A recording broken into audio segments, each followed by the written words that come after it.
this presentation, the adventure of AV and IR and the Leaky Sandbox. Leaky Sandbox, right?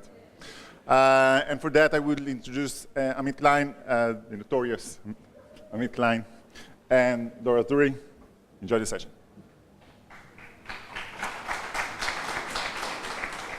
Both of them from SafeBridge.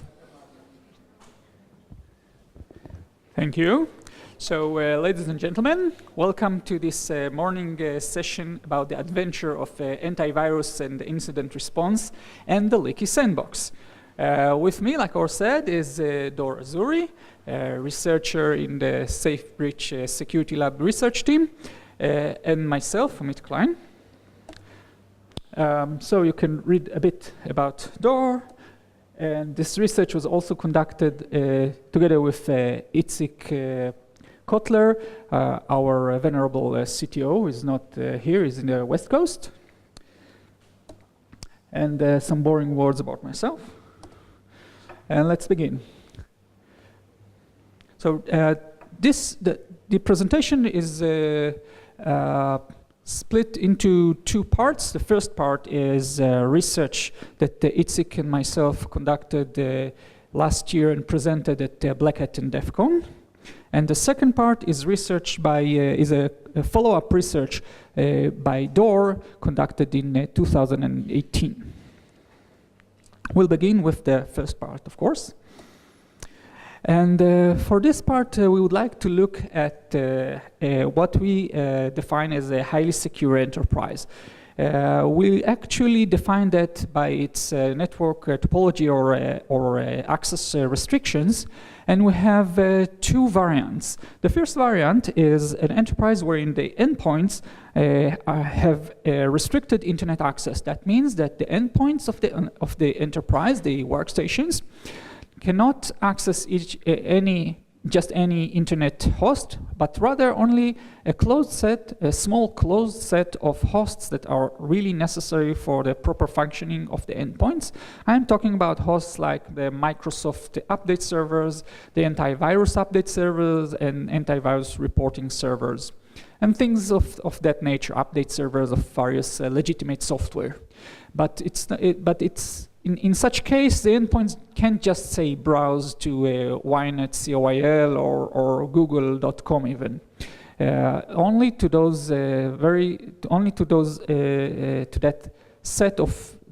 that very restricted set of internet hosts. And the second variant is even more strict. In this variant, the endpoints simply have no direct internet access whatsoever. And they get the updates from update servers that are on-premise. So whenever an endpoint needs a Windows update or an antivirus update or reporting of some sort, it communicates with an on-premise server. And that server, and only that server, is allowed to access the internet and specifically the update servers that are needed. And given this quite restrictive environment, we asked ourselves, what happens when we throw in the concept of a cloud antivirus? After all, it's a very popular set of solutions. It combines the community knowledge with the sexy cloud theme. And so it looks like it should make everyone happy. We asked ourselves, what can possibly go wrong? And obviously, since we are here, we found that something can in fact go wrong, that we can in fact degrade the security of the enterprise by introducing a cloud antivirus. And of course, it's not necessarily true for each and every cloud antivirus out there, but for a very interesting and quite a popular subclass of the antivirus solutions. And what does this degradation encompass? So we're looking at, again, highly secure enterprise with restricted or no direct internet connection from the endpoints. And we're going to use the cloud antivirus to exfiltrate the data from the endpoint. Exfiltration that otherwise could not take place. And that's the interesting angle of this research. We claim that by introducing the cloudness, specifically the sandbox in the cloud antivirus, we make possible exfiltration that earlier, before the introduction of Cloud AV, was not possible for this very restricted internet access system. And moreover, it's not the kind of attack that requires man in the middle or any other such strong constraints or requirements from the attacker. We claim that the attacker could be anywhere in the world. We have no requirement that the attacker is on the path between, say, the enterprise and some servers or the internet at large.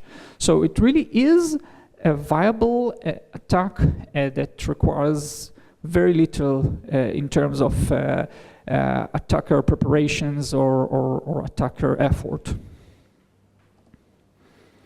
Before I dive into the actual technique, let me describe or go over two important building blocks that I'm going to use later in the attack itself.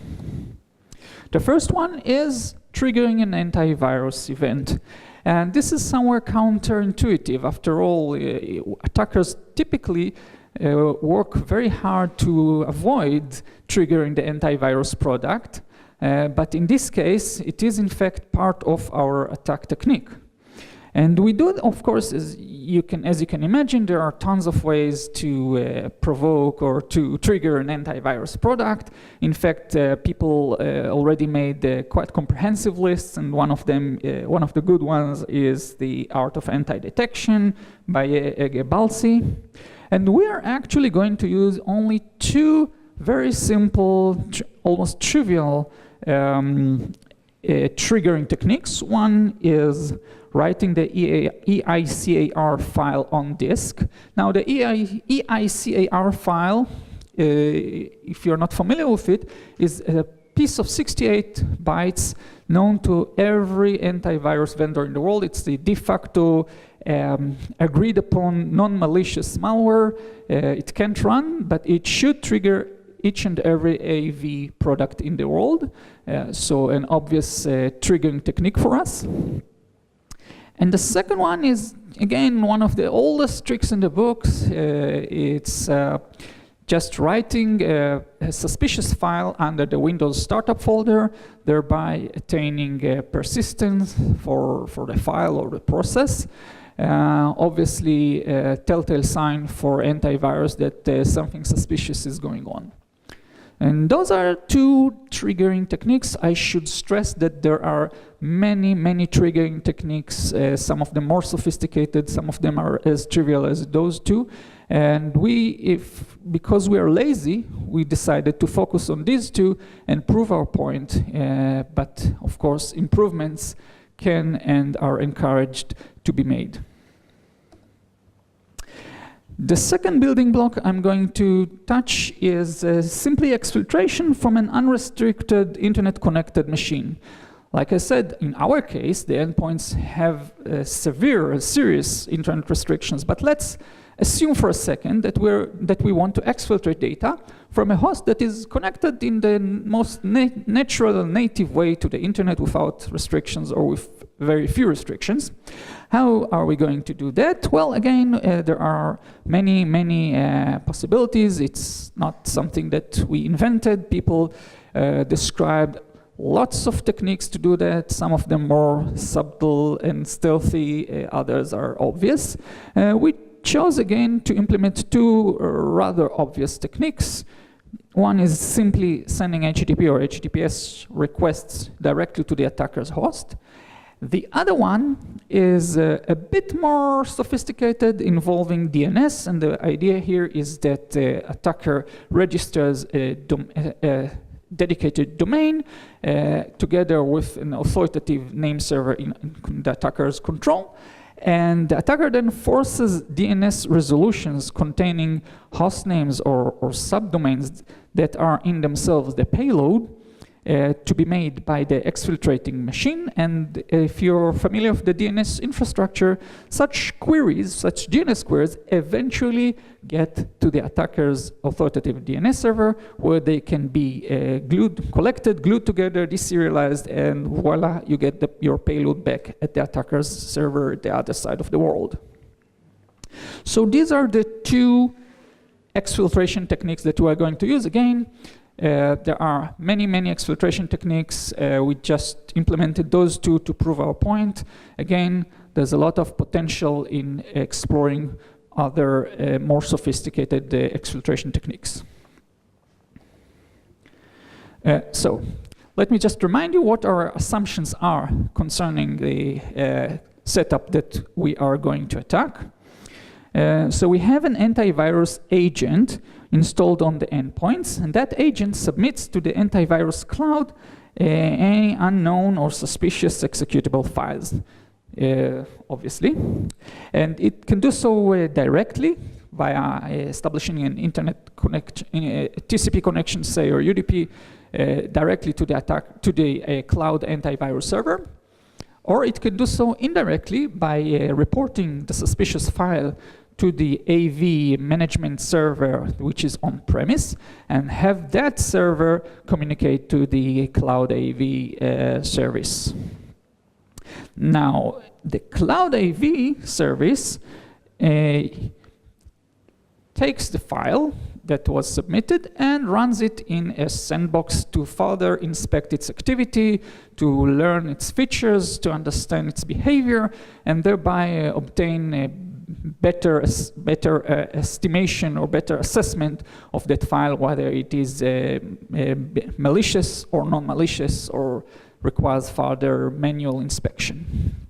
And that's part of the strength of the cloud AV, which is files are inspected, compared sometimes to earlier versions seen or submitted by other players.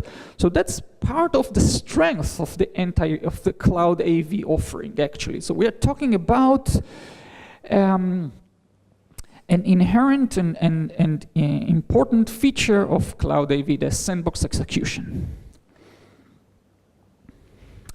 And finally, the attacker needs to have an initial malware infection on the endpoint of interest. So we are not going to explain to you in this room how to get a machine infected in the first place. This is quite out of scope for this presentation. We're just going to assume that somewhere in an enterprise, in a highly secure enterprise, there's an endpoint with interesting data on it, or accessible to it over the network, over the internal network, and it is infected by a malware provided or sent by the attacker. So that's the basic assumption.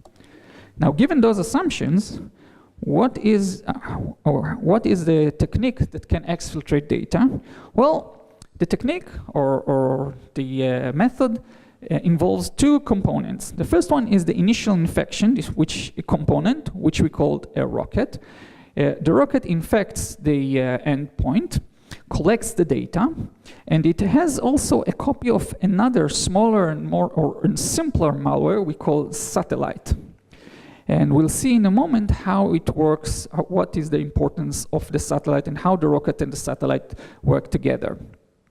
The satellite, as I said, is a very simple piece of malware, which has two functionalities. One is the ability to trigger antivirus products, and the second one is the ability to exfiltrate data over unrestricted or practically not so restricted internet access.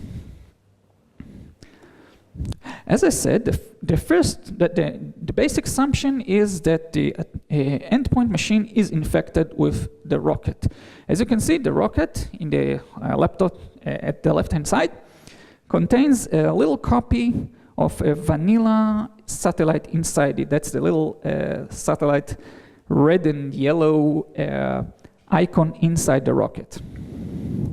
The rocket now collects the sensitive data from the endpoints. It could be also anything, any network drives that the endpoint can see databases, internal databases, SharePoint, whatnot.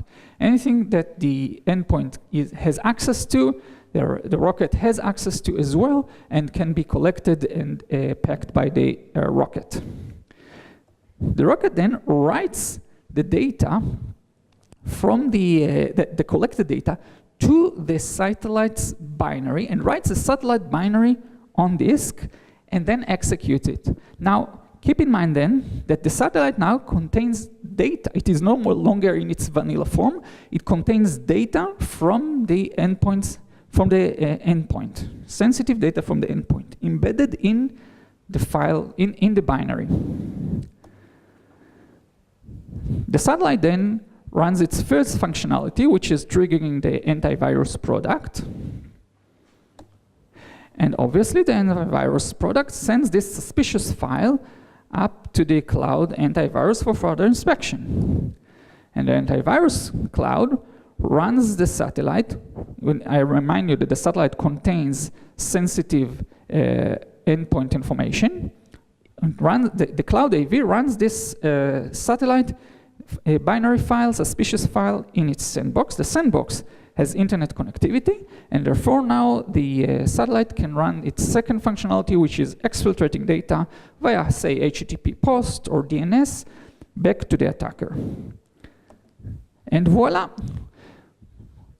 We actually tried that on 10 leading antivirus products back in 2017. And we found that 4 of them, namely Avira, ESET, Kaspersky, and Komodo, were vulnerable to this technique. As you can see, not every product was vulnerable to every combination, but for all those 4 products, we managed to find a combination that enabled us to exfiltrate data from the endpoint. Also keep in mind that this attack is actually not so subtle in the sense that the antivirus product, when being triggered by the satellite, typically pops up a quite nasty alert message.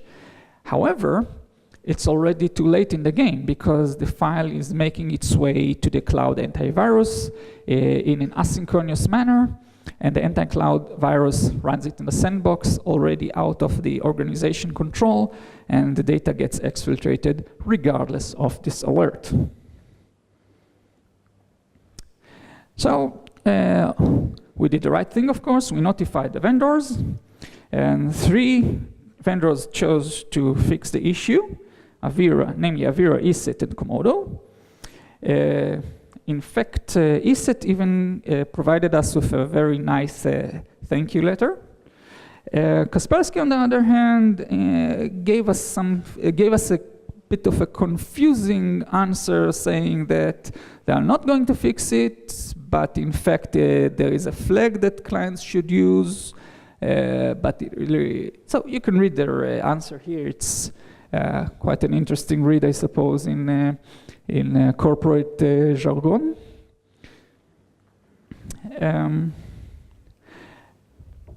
And that concludes the research as conducted in 2007 by Itzik and me. And now I invite Dor to talk to us about the follow-up research that he conducted earlier this year. Yeah, so Itzik and Amit's work from 2017, as just shown, showed us how an attacker can abuse the Cloud AV solution to exfiltrate sensitive information from a highly secured enterprise. But in this newer extension of the research, we'll show how similar scheme under very similar circumstances can be carried out, this time on top of cloud analysis services instead of Cloud AV solutions.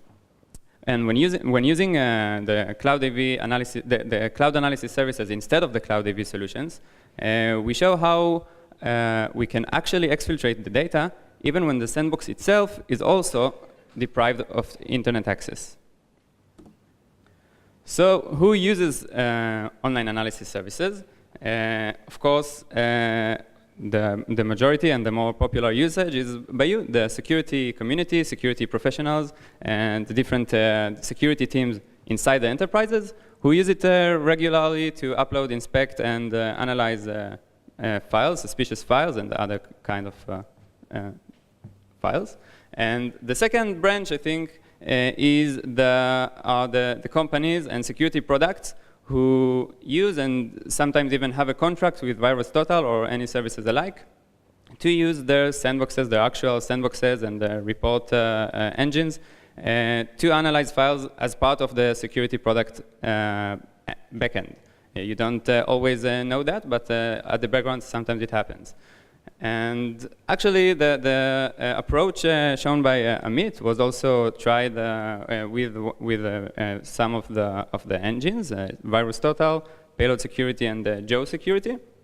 And it was also demonstrated possible. The last bit of the flow involved, of course, exfiltrating the data from the connected sandbox back to the attacker. But we thought, what if we challenge ourselves even more and assume that the sandbox is also completely blocked from internet access? So the last bit of the journey of the data that is being exfiltrated back is now blocked. And we chose to play this cat and mouse game and say, okay, let's go and take the head of the attacker again, and how can we still exfiltrate the data back to us?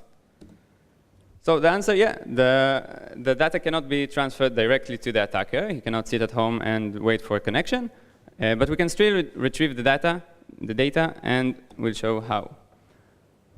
So let's refresh the scenario we are talking about. Again, the endpoints have no direct internet access or a very limited one. This time, the online services sandbox as well has no internet access. So we'll draw a couple of common scenarios of how the sample, the satellite, actually can find its way into the internet sandbox. So the first is an IR team or any other team responsible for taking actions when a security incident happens. It takes a suspicious file that was found either by an antivirus or any other security product, network control, SIEM solutions.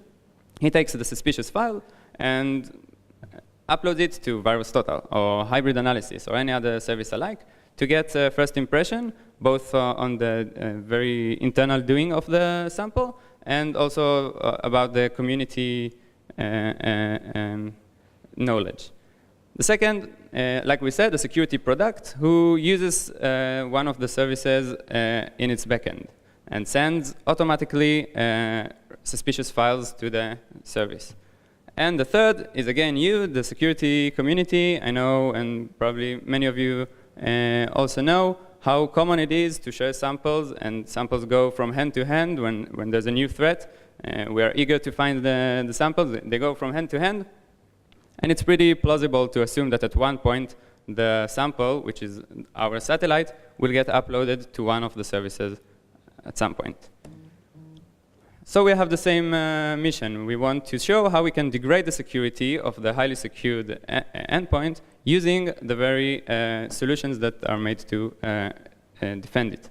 So again, the attacker can be anywhere in the internet, and this time we're going to abuse the services, the analysis services, database and data itself. And in this time, at no point in time will the attacker have to directly communicate with neither the sandbox, the satellite, or the enterprise network at all.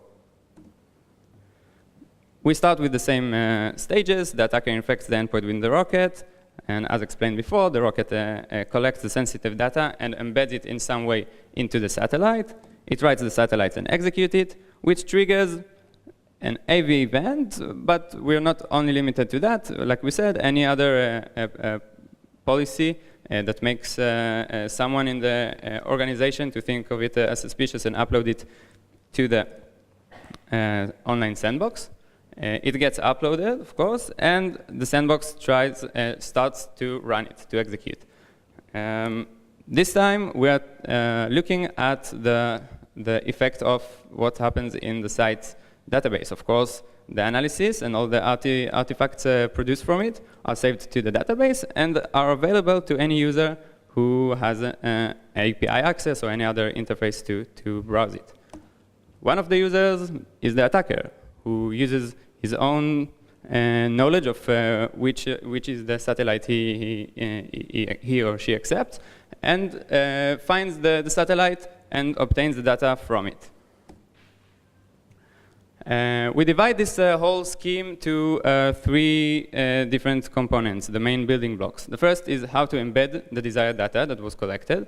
There are various ways to do each steps of this flow. And this creates a large space of different combinations and possibilities to choose from. And we'll go over the different steps and show what should be in mind when you choose a technique or a way to implement each of them. So the first, of course, is to embed. The second is to identify the satellite out of all the thousands or millions of samples that are in the site's database. And the last part is, of course, to obtain. Now notice that the last part relates directly to the first part, because how you embedded the data inside the satellite in the first place influences a lot on how you're going to obtain it afterwards. And there's a lot of mutual influences between 3 of them as well. And we'll start with the first part, how to embed. So what are the objectives in mind when choosing a right way to implement it? The first is confidentiality. You do not want to embed plain text into the satellite. It doesn't look good. It's very visible, very easy to backtrace and trace back to the source. And the second one is coherence. You do not want to break the executable functionality or structure, of course. And this is important for 2 good reasons. The first, you really want the executable to run on the endpoint. This is part of the essence of the flow. You have it to run to trigger any kind of event, so it will get uploaded. The second, you really want it also to run in the sandbox. If it doesn't run, the analysis will be incomplete, and you won't get all the artifacts that you might want. And the third one is the capacity. Different kinds of implementation may allow different amounts of data to be implanted, and it's also a trade-off you have to think in mind. So we'll give some examples of how to do that. The first is the simplest. You just add to the PE a string with a magic prefix that will be easy to afterwards find. The second is using some more special artifacts that are usually get their own special section in the analysis, like mutexes and file names. Imagine that you collect your data, encode it in some way, and then put the strings into the mutex names or file names, and then it's easy to collect at the end. And the third example is actually interesting. It's a whole category of things that can be done. You can create attempted network traffics. Now, this time, you don't even have the operations to succeed. The attacker doesn't need to sit on the other side and accept let's say, the HTTP payload that's being sent. It just needs to be tried, and it is being recorded and monitored by the Sandbox and written into the report. Now, the second part, after it got uploaded with the data, how can we identify that? How can we find our satellite out of all the other million samples out there? So there are also many ways to do that. And the things to put in mind here are relating to the DB queries. You make, as a user, the attacker makes queries using the web interface or an API access, and it probably has some limit, either free subscription or paid subscription. You don't want to exhaust it, and you also don't want your queries to reveal the real objective. If in the first part you chose to include a magic string, a magic suffix in your string, and then you look for that exact unique string, that can be pretty incriminating. And the last part, of how to obtain it after you identify the satellite that you're interested in that contains the desired data. So again, you need to make sure you don't exhaust the API limit and your downloads and other operations don't incriminate the attacker. Now let me go back to the previous slide and show you some examples of how to identify. The first is possible with VirusTotal. If you're familiar with the arrow rules, these are rules that you can define on the binaries, and if they match, you get a notification that a new sample got uploaded and matched your criteria. And this is actually very funny. Imagine the attacker sitting at home and receiving a mail with a notification that his data is there on the cloud. And the second is if you chose to embed it in the mutex name, you can query the mutex specifically. And the last one is a bit more advanced. It's similar to queries, is an option given by both VirusTotal and a hybrid analysis. We'll dip into it in a bit when we'll also do the demonstration. So the examples of how to obtain the data afterwards is are also several techniques. The first, the simplest one is to just download the entire sample and then at home locally do your calculations and extractions and pull the data out. The second is actually you don't even have to download the entire sample. You can just copy the string from the string page in the web interface. And the third one, if you chose to embed the data in any special artifacts like screenshots, you can then collect it from there. So we take one example of implementation from each step and build the whole scheme. And we are going to demonstrate a method where we are inserting a string with a magic prefix to the PE, then performing similar to queries, and then copying the string from the string page. First, what is the similar to search modifier? It actually has the same syntax in both VirusTotal and hybrid analysis. You give it a hash of a file, and it gives you back all the similar files to that file you uploaded. And we have a little knowledge of how VirusTotal or hybrid analysis classify two files as similar, so we had to make as little changes as possible to remain similar. And here in this idea, we want to piggyback on a malware or a malware family, and make modest modifications to the file. And we want to find a family that is known enough so many users are searching and downloading it. It's a good place to hide in this whole wave of queries. But we also need it to be rare enough so we don't have to constantly make queries and exhaust our subscription. And now we'll go to demonstrate that exactly.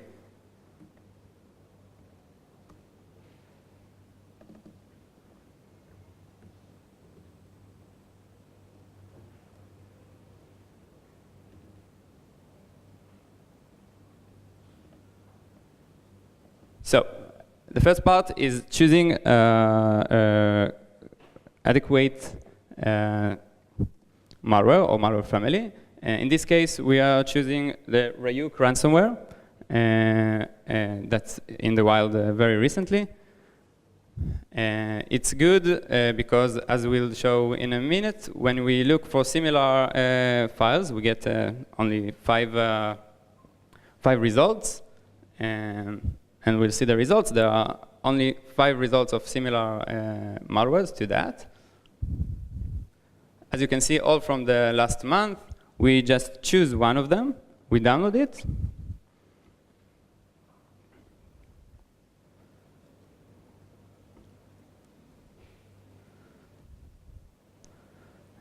And we open it with our favorite editor. And now it's the part of embedding the data. We simulate what will be done by the rocket in the field, but we are doing it just for the simulation here at our local computer. like we said, there are many ways to do that. You can make use of the PE structure, add a PE resource with the string and data in it. And for the simplest demonstration, we just want to find a blank space, add the string bytes with the magic prefix, and that's a subtle change to the file. And after the modification, of course, we are going to upload it to VirusTotal again.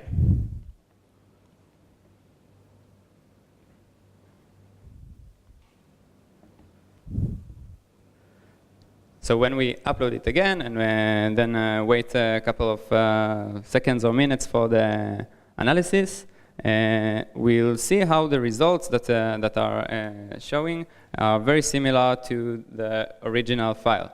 The signed names by the AV products are similar. They're all, many of them call it Ryuk. And then all we have to do is to make, again, the same similar to query. This time we're expecting the new file to be shown. And here it is. Now we have 6 results. The last one is our modified Ryuk ransomware. We go to the strings page, look for our magic string, and all we have left to do is decode the base 64 decoding of the data, and we also have it back. So we took these findings and, of course, notified the VirusTotal and hybrid analysis. Those were their responses. VirusTotal said, as an attacker, you don't want to use a channel that is being inspected by the whole security industry to exfiltrate data when there are thousands of other public internet services that could accomplish the same thing much more discreetly. So we get the sense that they didn't really get the essence of that method, because we are talking about highly secured enterprises with no internet access. So all thousands of other public internet services are of no use. And that's what we got. Hybrid analysis did not respond after numerous approaches by us. That maybe says something about their attitude about this kind of risks. And we go to the part where we recommend both the enterprises and the vendors of the security solutions of how they can remediate this kind of problem. So first and most intuitive is to block the internet access from the sandbox for both the cloud AV scheme and the cloud analysis services scheme. And of course, it may impose technical difficulties, but wherever it's possible, it should be done. And another guideline, general guideline, that should be implemented in enterprises is to only allow an upload of a sample, only if the sample is 100% known to be originated from the internet and not from your own network. It has to be byte-wise identical. This way you ensure that the file does not contain any data from your network.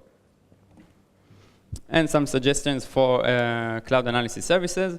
The first is to add a vetting process before registration. Hybrid analysis actually added this kind of process a couple of months ago in parallel with that research, where you have to specify and provide personal information and actually kind of prove your orientation to the security industry. And the second thing one can do is to limit in some way the API access and make it harder for the attacker to do all that stuff. Where can we take it from here? First, we can find additional triggers. Amit mentioned 2 simple triggers. There are many other ways to do that, a more covert way and more interesting and complex ways. The second, as he said also, we can find new additional exfiltration methods that are not HTTP and DNS. The third one is to add some more covertness to the whole scheme and encrypt or embed the satellite template more discreetly into the rocket. And the last one, maybe it shows the potential biggest advancement, is to reverse engineer the way the cloud AV agent sends the samples to the cloud and mimic an upload of a file without ever needing to trigger the event at the AV agent at the endpoint. And you can go and find more robust and better ways to embed the data into the sample. You can test it on other services. We tested on VirusTotal and hybrid analysis. But of course, we believe that any other service alike that offers both upload interface and querying interface can facilitate the same method. And also will be useful to maintain mapping between the different services, public services, and the extracted artifacts that are shown in each. And for the conclusion part, I'll let the stage back to Amit. Thank you, Dor.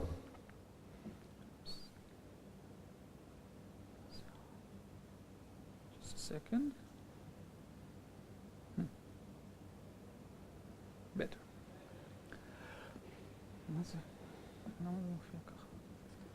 Okay. So,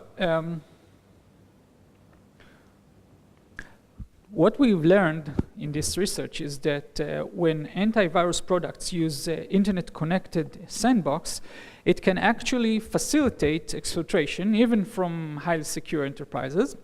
We kept visiting the in the cloud sandbox throughout this presentation, but if you think about it, the same threat or the same vulnerability also exists in on-premise sandboxes that sometimes antivirus vendors tout as more secure, more private solutions for sensitive enterprises. But if on-premise AV sandboxes can connect to the internet, the problem is still there, and the problem can still be abused by such attack. As I mentioned, Avira, ESET, and Komodo fixed their sandboxes, so they are probably safe in the sense that those sandboxes probably no longer allow access to the internet whatsoever. We know that Kaspersky is probably vulnerable, and we can't say for sure regarding all the other vendors, because the mere fact that we could not exfiltrate in our tests from those additional vendors does not mean that they are not vulnerable. Just it may mean that we could not properly trigger the antivirus agent, and or we did not conduct a sophisticated enough exfiltration. Maybe there's a different port or protocol that is open to the internet. So we can't really tell about all the rest of the vendors. In general, however, I think that our conclusion is much broader. The fact is that sharing a suspicious or malicious file can facilitate exfiltration, unless, as Dor mentioned, we can prove that that the copy we are sharing is identical byte-wise to a file that arrived from outside of our organization.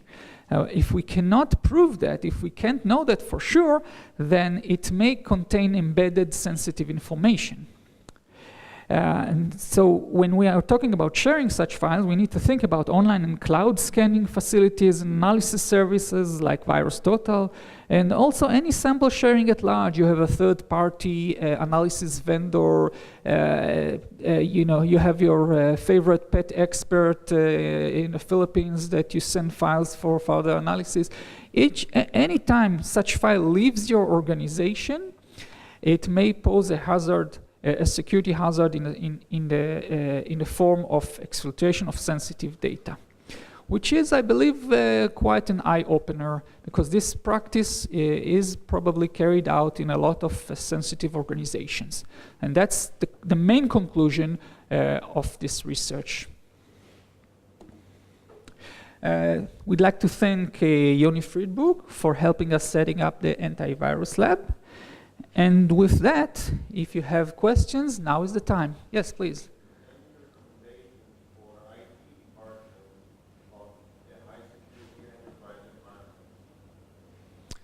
So if you have a practice of analyzing suspicious files, then what we recommend is that such files should be tagged in a way that prevent them from leaving the enterprise, from leaving the premises of the enterprise, and from being executed in any way that can, in any environment that can connect to the internet, including on-premises sandboxes that have internet connectivity in any form of shape. Unless, as I mentioned earlier, you pick them at the gateway coming from the internet, in which case they pose no danger of the kind that we described here. Any more questions? This is all going to be the final exam, you know. Okay, thank you very much.